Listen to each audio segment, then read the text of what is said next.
Morning, Shane. G'day, Chris. How are you today? I'm well, mate. Thank you. Enjoying not feeling like I'm in an oven. I know the cool change arrived in typical Melbourne fashion last night, and 20-degree drop in a few minutes. Yep. It's nice. It's summertime, that's for sure. Yep. This is our first recording for the year. It is. It feels like there's been a fair bit happening too around the globe over the last month or two. It has. We were just laughing about beforehand how many times we're going to say his name over the next 4 years. But obviously, Mr. Trump has entered the White House and mayhem has ensued. Yeah, well, I think that'd be a good discussion point for today, right? Because I'm sure all the investors listening kind of watch the markets and see the movements happening, and some people like Trump, some people don't like Trump, but either way, he influences the markets. Yeah, correct. And he's here. He's here, isn't he? Yeah. So, 4 years. 4 years. Yep. Yeah. Well, I think I would love to do a dartboard later and see how many times you do say the word Trump in the next 4 years. But I think it's going to be in the thousands, scarily. Yeah, I think so too. Yeah, it is scary, but and I'm sure some of those will be exasperated and others will be concerning. But it's just I guess the new era, I suppose, we're in. The last few years has been inflation and what's happening with interest rates. I think they're still going to be themes, at least in the next 18 months going forward. Now we've got a third major talking point that we'll keep coming back to. Yeah. Well, maybe we pick up that, Chris, for a little bit. I think we were chatting off air for the benefit of everyone listening today, is that we both listened to a podcast yesterday, and the title of the podcast was Bite versus Bark. Yep.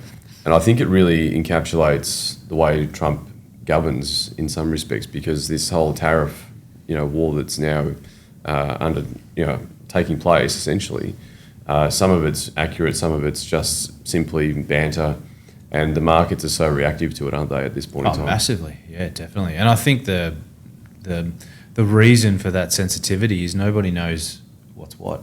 Yeah. So you have to take everything at face value until you don't. Yeah, agreed. And you won't know until you don't know. So it's often in the 11th hour, right? If you think about the whole lead up to the election, it was all about imposing significant tariffs was his kind of election promise, and since then that's kind of dissipated a little bit, and now the market has kind of gone full. I wouldn't say full circle, but they've certainly gone, well, we're going to have tariffs, and then we're going to progressively roll them out, and then we saw the other day with Mexico, I will just defer for a month until we make up our mind. So there's this kind of real uncertainty about what actually takes place, and that's seemingly what markets don't like. Oh, absolutely. Markets don't like uncertainty. There's no way to then forward price asset valuations or forecast future cash flows. Obviously, Trump's going to make policy as he sees fit. That might have impacts on earnings for certain industries, or I think it's just what it's going to take the world some time to again get used to, in that he'll make his proclamations and there'll be a reaction, and just expect more volatility, I think, is the... Yeah, and it's so fascinating, right, because bond markets and equity markets are almost a kind of a badge of honour for Trump, right? So he likes the idea of strong equity markets. Yep. So I can see this dichotomy emerging and it's already probably happening today, in truth, that he has this desire to bring this back to America because it's great, it's great narrative and great propaganda for the American people. But if the very thing that they want to fuel starts to suffer as a result, maybe the cynic in me suggests that perhaps they kind of start to deviate from their pathway. Correct. Yeah. Well, interesting times, I think, but I think the other part I was going to just sort of thinking about with Trump is that, there's a lot of people who fear what he's trying to do for good reason. But I think the other side of the coin is that the underlying US economy is very healthy. Yeah, absolutely. At the moment. Yep. So, we've been asked, and, lots of people rightly ask, well, is this, catastrophic or chaos with Trump coming into the fold? So far, I think what we can see is that his policies aren't necessarily detrimental. They are probably likely to cause short-term volatility. Absolutely. But the underlying sentiment of the economy is still quite healthy. Yep. I think, I was just going to say that points to the, earnings season around what's actually happening with companies around the world, the US, Europe and Japan.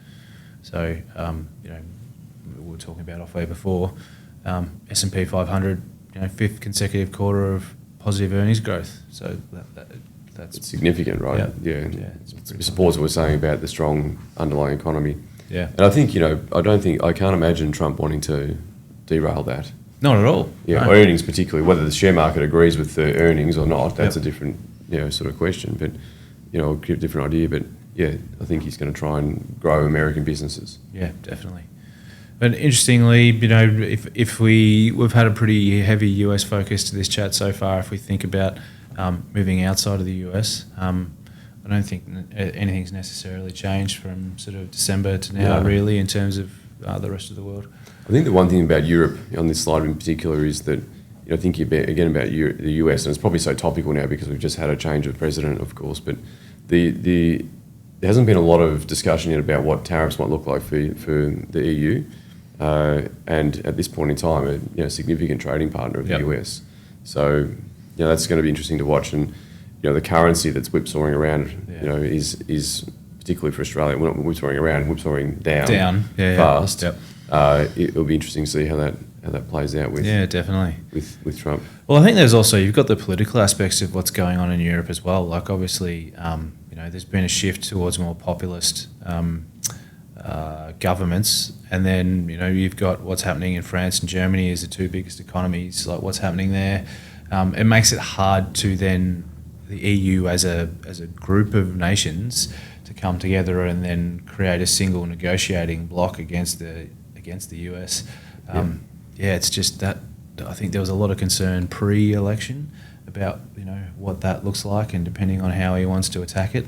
So far, it seems like he's left Europe alone, but it's got to be on the on the table at some stage. I think. Correct. And look, Japan, we've got to touch up on here, and it's been interesting, Japan, hasn't it? Like it's almost a bit of a re-emergence from. I kind of almost forgot about Japan for 15 years because it just seemed we're just like deflationary environment correct. And ordinary returns, but suddenly it's starting to.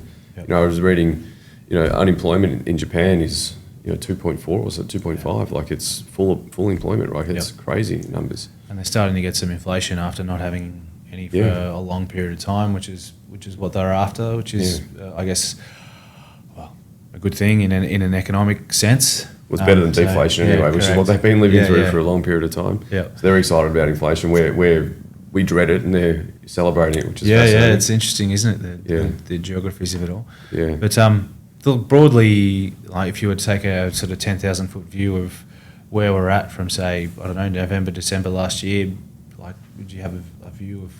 Well, I think at this point in time, I think this is a good setting for the first discussion for the year.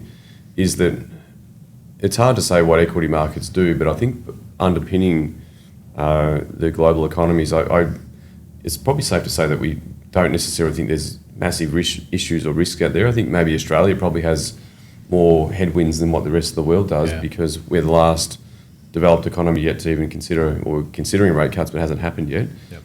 So we're a bit more sensitive around that point. But I think globally, the sort of soft landing that the kind of world has been hoping for post-COVID is seemingly playing out.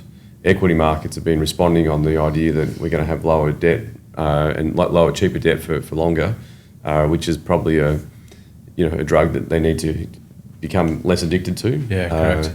And if we can see some of these positive earnings that have been generated from businesses. Correlate to kind of genuine equity returns that are based off earnings as compared to speculative, interest rate forecasts. I would certainly sleep a bit more comfortable on that basis. But definitely. But from a broader sense, I don't, touch wood, have a fear of the economies of the world. I think we are going to see volatile equity markets. But I think that's just the nature of the geopolitical environment that we're going to live through for a little while. Yeah, absolutely. I couldn't agree more. So volatility really is what we should expect. Well, the headline this morning I had to chuckle was straight away China back onto America with tariffs on US coal and other things now. So that'll catch the headlines for a period of time, and probably like all these debates that have happened in the past, probably wasn't different when Trump was president previously. They catch a headline, they negotiate, common sense in some capacity prevails, and the world muddles its way through these situations. But I think broadly, it's not a doom and gloom scenario. I don't feel it's kind of no, not at all. Cautiously optimistic outlook, I think, is the way I would feel about it. Look, I think I agree. It's just more about trying to not get caught up in the noise, because I think, especially trade war, that's a pretty strongly fear engendering situation where I think lots of people will get concerned about it. But to your point, what actually happens versus what is talked about, and it has that fluxes depending on the feedback loops that Trump gets. As we know, he can change tacks very quickly and convincingly stand in front of everyone and say, I'm doing this, even though it might be at complete odds to what he said 3 months ago. So, I think the slide that we always talk about is how long you invest for in the market, and kind of see the historical returns and drawdown years versus strong years. And I think now, arguably, we're probably very lucky. I think most clients that we work with are fairly sensible about having a longer term or medium term view with respect to their portfolios. But I think today, more than ever, is probably, again, business as usual in regards to, let's not concern ourselves with the short-term noise. Let's not dismiss it, but let's not react to it. Maintain our sound asset allocation. We're still benefiting from reasonable cash rates for the time being, arguably going to come down in the next little while, which has allowed people to have a little bit of buffer in some respects for their portfolios. So I think, the message I don't feel is going to change from our desk at any stage. But if we can continually keep that message in the back of our mind that we just focus on the medium long term, history shows that we get rewarded for it. Yeah, definitely. I think that was the one point when you were talking before. I was thinking about that exact point. It's, if you can look through it, stay the course. These are typically the periods where, if you're not worried, you end up making, reasonable returns, just by holding steady effectively. So. And I think last thing I'll say on that one, Chris, is it'd be nice one day for investors, particularly if the media organisations of the world didn't just plaster all over the news and newspapers negative stuff. Kind of, if we had any sort of good news or positive news in there, it might actually change the way we perceive the world. Yeah, it's interesting, isn't it? Unfortunately, I feel like that horse is bolted. I feel like there'd have to be some sort of revolutionary change to the media organisations. Yeah. The culture of society that we look at positive stuff as compared to negative stuff, right? Correct. I don't know. That's a whole nother conversation. Yeah, we'll park that one for the time being. Exactly. Well, that's all I've got to say today, Chris. I think maybe next month we'll have more information and more data around the start of 2025. But I think for the time being, it's nice to get back into the year and definitely enjoying the summer, and we'll see everyone again in a month's time. All right, take care. Bye for now.